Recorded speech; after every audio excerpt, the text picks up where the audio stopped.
کسی نے سوال پوچھا ہے کہ پیسوں کے لیے کام کرنے کی جستجو نہیں ہے، کچھ بتائیں ایسا کہ جستجو آ جائے، یعنی پیسے کمانے کا شوق پیدا ہو جائے، کچھ ایسا بتائیں۔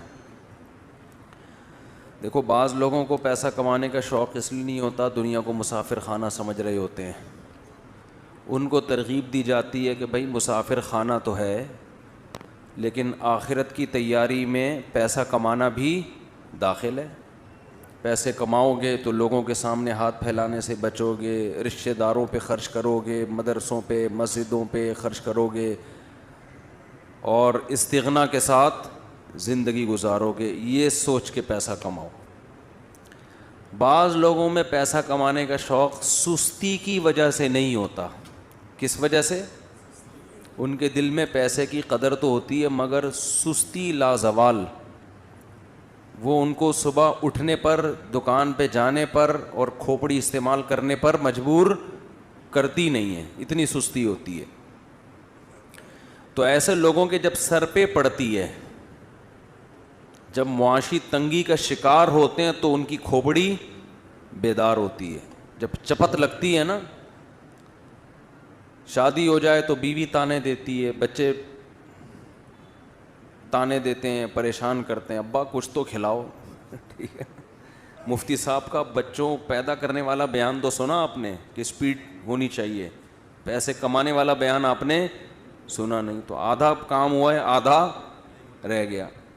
بچے اسی سپیڈ سے پیدا ہو رہے ہوتے ہیں مگر محنت ہوتی نہیں ہے، تو وہ تو پھر 4 شادیوں والا فلسفہ بدنام ہوگا نا اس سے۔ تو ایسے سست لوگوں کو ترغیب دی جاتی ہے کہ چستی کی دعا بھی مانگو اور اپنی باڈی کو ایکٹیو کرو، صبح صبح اٹھ کے جاگنگ کرو۔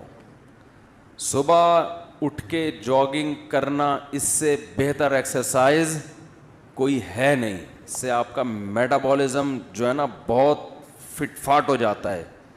جب انسان جوان ہوتا ہے نا تو فیٹ نہیں پیدا ہوتا اس کے اندر، اندر کا سسٹم بہت تیز ہوتا ہے، تو جاگنگ سے یہ کام خاندانی ہو جاتا ہے، سارا دن آپ کا اچھا گزرے گا۔ اور دعا بھی مانگنی چاہیے، نبی صلی اللہ علیہ وسلم دعا مانگا کرتے تھے، اللہم انی اعوذ بک من الجبن ومن الکسل ومن البخل، کہ اللہ میں بزدلی سے، سستی سے، بخل کنجوسی سے تیری پناہ مانگتا ہوں۔ یہ تینوں چیزیں ملی ہوئی ہیں آپس میں، تو سستی سے اللہ کی پناہ بھی مانگنی چاہیے۔ باقی جب چپت لگے گی تو انشاءاللہ انسان کا بچہ بنے گا، لیکن پھر فائدہ نہیں ہوتا۔